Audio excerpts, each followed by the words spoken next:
What we kind of have here at the top of the board, this is kind of the meat and potatoes of the board, right? So up here, what you'll notice is that we have our incident organization area. And if you're familiar with the span of control, it might not surprise you to learn that there are 1, 2, 3, 4, 5, 6, 7 different blocks from left to right in the incident organization area. It might also not surprise you then to learn that there are 7 blocks down in each one of the areas. So this is really kind of the maximum span of control that we can have to organize an incident. And one of the things— okay, so, during a fire, I don't usually actually have a picture of the fire in the middle of my command board, but I've put this in here so that we can have an incident that we're going to talk about, right? And some of the stuff that I'm going to say ties into the things that we talk about in the aggressive command program. So if you haven't been to that program, either in person or online, I would suggest that you check the program out for more detail on all the things that we're talking about now. But what I'm going to do as I pull up to this scene is the first thing I'm going to do is I'm going to, look at this scene. Like here's the image I'm seeing as I pull up, and I'm going to decide, okay, how do I need to divide this incident to be as bad as it could possibly get and still remain offensive? What are going to be all of the tactical areas that I'm going to need to cover, right? So I'm going to look at this incident and say, all right, well, I probably need to cover the first and the second floors, right? I might want to put somebody out here on the alpha side, running some fire attack stuff out front there, okay? I'm going to need to put some people on some outside truck work tasks. We'll just call that vent. I'm going to need to have somebody on RIT, right? And of course, we are always going to have to deal with our rehab and staging areas, right? So if this fire, let's just say, is an offensive fire, we're either going to have people on the first floor, on the second floor, on the alpha side here, in the ventilation group doing that outside truck work, or assigned to rapid intervention. And if they're not there, they're going to be in rehab or staging, right? And so those are really only the geographical or task-based positions that somebody could be in this Fireground. Like, where else could they possibly be, right? And as long as we don't miss a potential area, then we're making sure that we've accounted for where everybody is on the incident, right? So for example, if this house had a basement, then I would have to also consider that, okay, I guess I could, in theory, have people in the basement, right? You don't want to miss an area because that's how you end up missing people or getting outside your span of control. So everything I just did there is what is going on in my head. I would not have actually written any of that on the board, right? We're just doing that so you can kind of see what I'm thinking through. So I'm going to think through that, and then I'm going to come up here and I'm going to take that command structure that I've built in my head and I'm going to put it on my board. I'm usually just going to put the floors of the building in a sequential format, like so basement, first floor, second floor.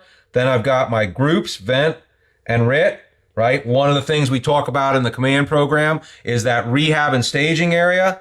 I'm going to try and task that out to my command aide because the rehab and staging area is non-IDLH atmosphere, right? People are over there eating peanut butter crackers and drinking Kool-Aid, and I don't want to reduce my span of control for the IDLH area by having to deal with them. So if I have a command aide, I'm going to have the command aide deal with rehab and staging on their own board, right? So, but here's those areas, right? If you're on this incident here, you can only be in one of those different boxes, okay? But at this point, we're into strategy and tactics, okay? And some of you might place hose lines or put ladder companies in different places, in different orders, and that's fine, and you can do that however you want to. On here, you'll kind of see that at this point, you can put these people in whatever one of these boxes you want to, okay? So let's just say, for discussion, I've checked the basement. The basement is clear, so I don't have a need to put any companies in the basement right now. So I'm not putting anybody in there. And let's say, okay, my first engine, as we see in the picture here, they've taken their line to side alpha. So I'm going to write them in over there. Okay, let's say my second engine takes their line to the first floor. Let's say my first ladder company comes and they're going to help engine 1 there getting into that garage. So I'll write them in there. They happen to split into an inside and outside team. So ladder 1 means the inside team and ladder 1 D stands for driver. In my organization, that would be how we'd identify the difference between the inside team and the outside team. Again, you can see here that we can talk through the tactics of an incident, and we can put those companies in whatever area I want to. Okay. And then, what we talk about in the command program is we would build these out into divisions and groups. Like, so right now, what this is telling me is that engine 2 and ladder 2 are on the first floor, right? That's not a division because it doesn't have a supervisor, right? So right now, this is just telling me that's where they're located. If I get on the radio and I say, command engine 2, you're going to be the division 1 supervisor. You got yourself and ladder 2. Then I'm going to write engine 2 up there. And now that's telling me that I have created division 1. And I know that because there's a supervisor written in there. And those units are assigned in division 1, right? And so that tells me where they are, right? So and we would repeat that for all of these areas. So command engine 4, you're going to be the division 2 supervisor. You've got engine 5 and rescue 1, command and ladder 1 driver. You got the vent, yourself and ladder 2 driver. And right now, engine 3 is on RIT. So I can call them RIT if I want to on the radio. I can also just call them engine 3. And this board is telling me that engine 3's assignment is RIT.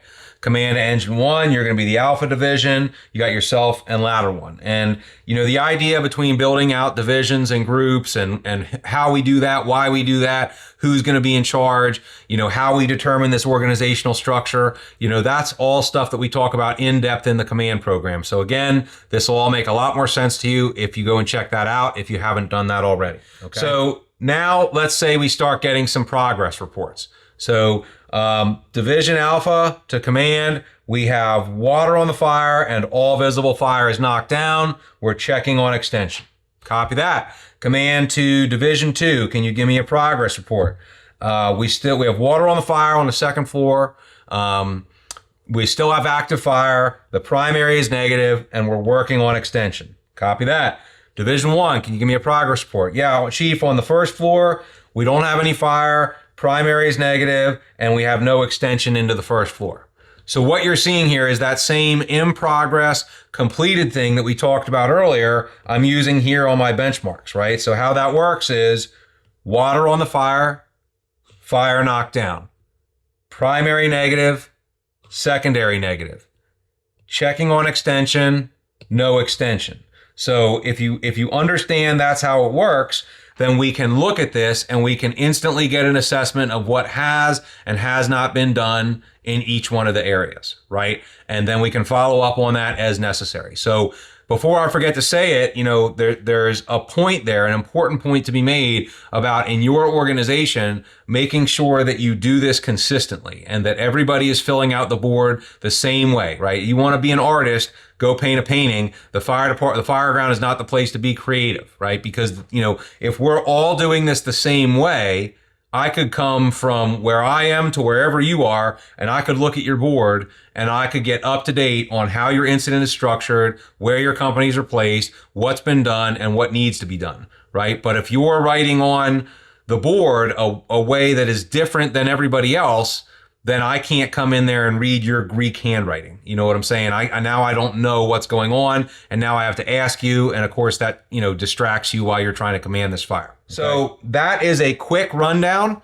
on how to use this board. Again, I designed the board based on my experiences as a battalion chief and running command in a couple of different organizations. So, I have my own workflow, and it's kind of designed a little bit for the lessons that I've learned and how I've operated on the Fireground. But really, it's also very flexible. No matter what your resource package is, no matter what kind of fires you're going to, and really more than fires, no matter what kind of incidents you're going to, the board is designed around the principles of span of control and the incident command system. And so hopefully what we've just gone through there gives you some ideas about how you can adapt that to your operations and use it to make sure that you are tracking where your members are, what they're doing at all times during the incident, and help you stay on top of the tactical benchmarks that you need to complete in order to resolve this incident, right? So if you haven't checked it out, check out our website for access to the Aggressive Command Supports Aggressive Firefighting program. It's available available as an online course for individuals or departments, or of course, we'd love to come to your department or your next event and bring you the full in-person program. But if you have any questions, please reach out. Thanks for watching, and stay combat ready.